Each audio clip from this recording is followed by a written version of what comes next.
This alone is so strong. Now, this is her skill, which is called Allow Changes ?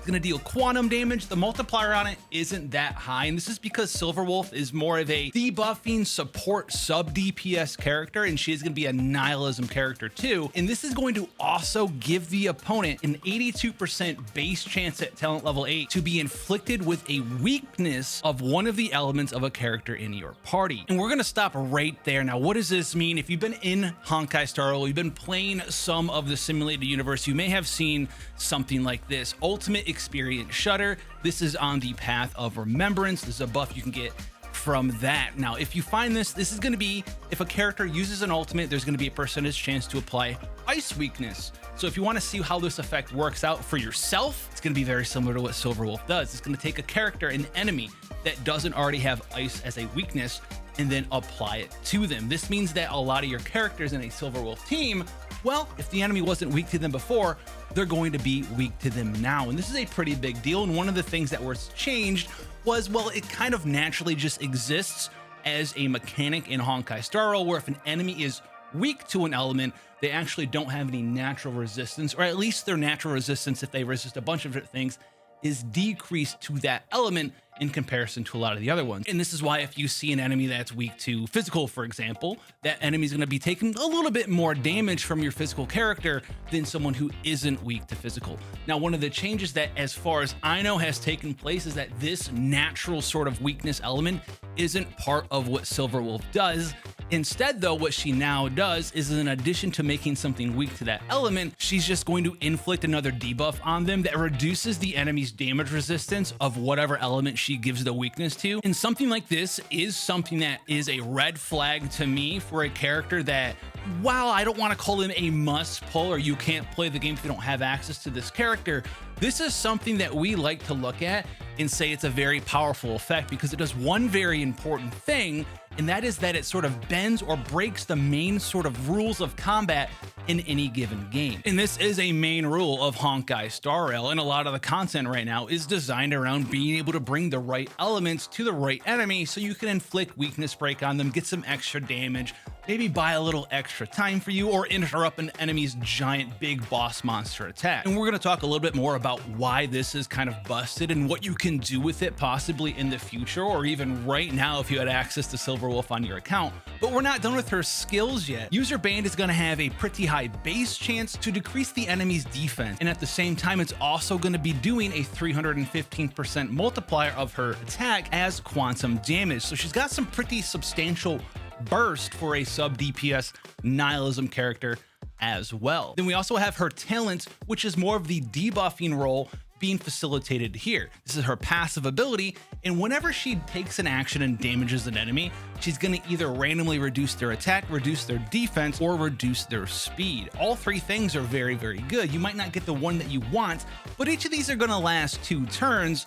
So as long as you don't get super unlucky, you should be able to keep 2 of these up permanently throughout the battle. And then real quickly, her technique is simply, well, sort of a catch-all technique. She's going to be able to shield break multiple enemies, or at least inflict damage to everyone's shields there. Well, because this technique is going to make her damage the enemy's toughness and shield bars, all of them, regardless of what they're actually weak against, as the battle commences. And if she happens to break an enemy with this technique, it's going to inflict them with whatever you usually get from breaking them with a quantum type weakness. And even though in my opinion it's probably one of the weaker parts of her kit, it still is incredibly powerful for you to get this rolling, and it also works very well with the ability for her to make things weak to whatever it is you want. So why is weakness down such a big deal in Honkai Star Rail? Well, there's a couple of reasons for that. The first one is the amount of flexibility you will gain access to with Silverwolf in your party on your account. Whatever it is that you're doing, whatever characters you want to bring, she's going to help facilitate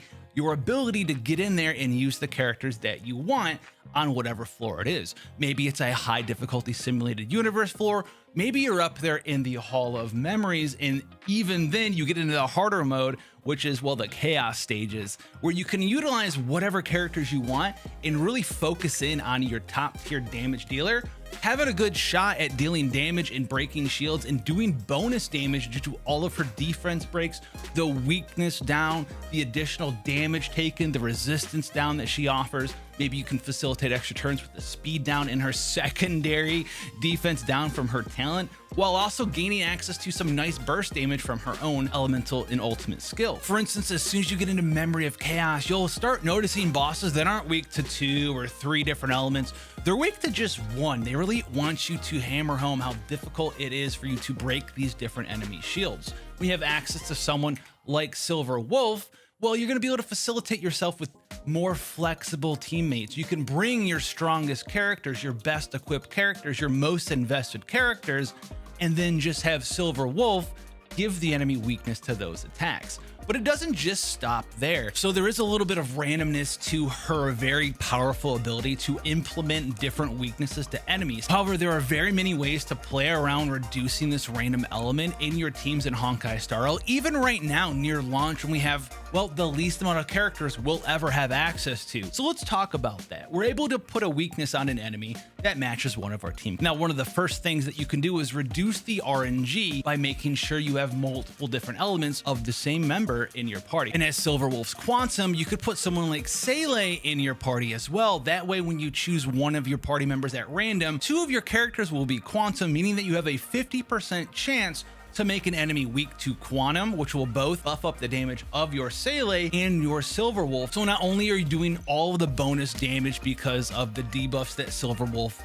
is putting on an enemy, you're able to now break the shields on your Seele, who's facilitating multiple turns, and your Silver Wolf is reducing their defense to Quantum already. But then your 4-piece set for Quantum characters is going to get even better, as it's going to be able to be turned on by Silver Wolf and activated for even more Quantum resist shred. Quantum in her are just going to be a fantastic thing. We can see as we get more and more access to characters, one of the ways that you can just remove the randomness of her being in your party is by building a mono element team or a triple element of the same kind team. We don't have the ability to do that right now. You can see just how strong this ability is going to be able to grow as we gain access to more characters in Honkai Star Rail. And Silver Wolf would be amazing in any sort of hyper-focused carry team. It doesn't have to just be one with Seele. There's lots of ways to do it. Maybe you're interested in the new big bad boy erudition character who's going to be a lightning element. Well, if you have Silver Wolf in your party,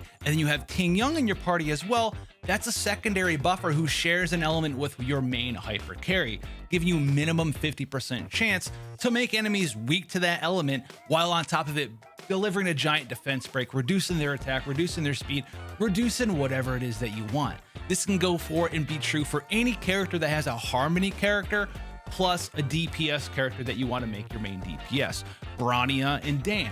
We also have access to Asta in the future, another fire DPS, or maybe you're going AoE erudition with someone like Himeko. There's going to be tons of different things that will be able to be put together as we gain access to more characters in Honkai Star Rail. We'll start having overlapping elements as well as differing roles. We'll have a Fire Harmony character and a Fire Hunt character, and you can always just throw Silver Wolf in there, her doing her own main thing and have an extremely powerful chance of absolutely being able to demolition any boss. But I think there's going to be a team, I'm going to already call it the Exodia Squad. If I could put this together on my free-to-play account, it would be absolutely amazing. So this is the best thing I could think of with Silver Wolf so far. Let me know what you think about it down below. So we have Seele as our main DPS Quantum character, giving us a 50-50 shot of putting Quantum weakness on the enemy, which is great for Seele's damage as well as Silver Wolf's damage, and enabling us for Seele to start breaking shields and all these non-weak Quantum enemies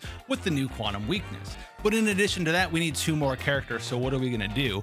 Well, Asta actually will be insane here, well, because she can do so much to the break gauge with her skill. She gives us speed up with her ultimate ability, which is very nice. Also combos pretty well with the speed down of our new favorite character, Silver Wolf. We have the multi-hit Meteor Storm, being able to randomly hit things with fire weakness, even if they're not traditionally weak to fire, means that Asta can now fulfill her primary super amazing shield break role against anyone in the game if you just get the fire weakness. If you don't get it, well, then you get the Quantum weakness, which means that your main DPS and sub DPS are absolutely shredding those shields too.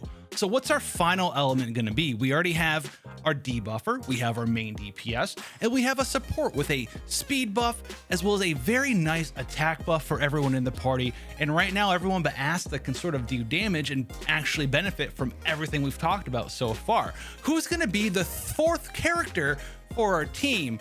Well, let me introduce you to breaking this character open. So in our theoretical party, Sayla, Silverwolf, Asta with the speed buff. Well, we also have access to Welt because, well, Welt's got some pretty nice stuff. And if you look at his skill, it's kind of similar to Asta. He's got sort of those bouncing around ability to hit multiple enemies. And if you give the enemies imaginary weakness, he's also going to be able to start shield shredding just like Asta. So you either get imaginary weakness with Silverwolf, which is amazing with Welt because it's going to allow him to start shield shredding things he normally shouldn't be able to.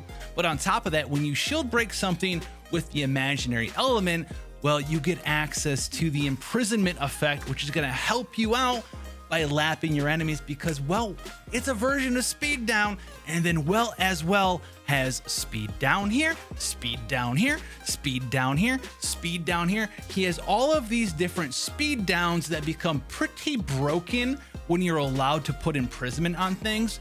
And Silverwolf will allow you to put imprisonment on things. And on top of that, his damage will be actually pretty good because you'll have Asta in the party to give him an attack buff, and we'll all come full circle because all of these speed downs will get even better once things are either imprisoned or you have speed up from your Asta too. And Sayla's gonna be in here giving herself her own speed bonus. So you're gonna have the ability to just speed around your enemies while putting all of the debuffs on them, speeding them down as well, and shield breaking them with either your double quantum characters. And if you get a bad roll of either fire or imaginary, you'll be able to actually make it not a bad roll because you'll be able to start abusing either Welt or Asta to shield break everyone. I'm gonna call this the Exodia team right now. Is it gonna be the best team in Honkai Star Rail? Maybe, maybe not, but I'm looking forward to having the ability to try to play that team because it sounds just so powerful on paper and is just a better version of what I'm playing with right now when Silverwolf's released in Honkai Star Rail. I'm saving for her. She's gonna be very, very good long term, which is what I look for when recommending a character. And yeah, there's a lot of really good characters coming out, and I think Silverwolf has the most potential both now and even more so into the future. That is what I want on my account, is a character who can grow, who can prosper, and who can break the game in half. Until then, guys, let me know what you think down below, and I'll see you in the next one.